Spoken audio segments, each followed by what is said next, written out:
nakapagpamantika na tayo. Tayo magtitinula ng buntot ng baboy.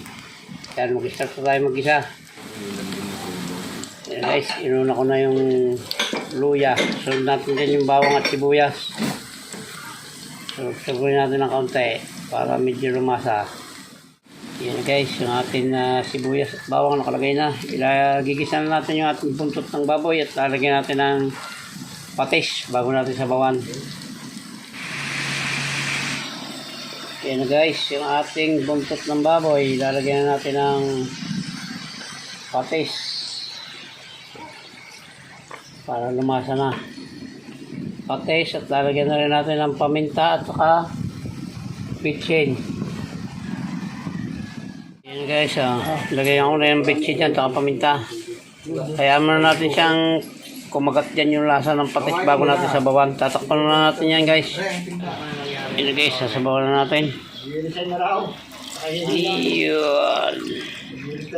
Yan, tama na yan guys. So, sakto na yung sabaw na yan. Lalagyan pa naman natin ng ano yan, sayote at dahon sili saka malunggay. Yan guys, yan na natin kumulo at para lumambot pa yan. Yan na guys, malambot na ito.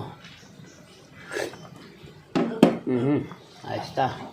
Timplado na guys, talagay natin itong ating sayote at siling mahaba.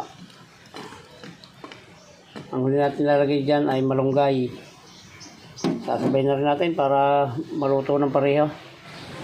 Yan guys, sinubay ko na yung ating malunggay. Maya kaunti, palalambutin lang natin yung sayote na yan at yung malunggay at hahanguin natin ito guys. Papatayin natin yung apoy. Paluto na ito. Tinulang buntot ng baboy ang recipe natin sa araw na ito guys. Yan. Mas masarap to kaysa tinulang manok.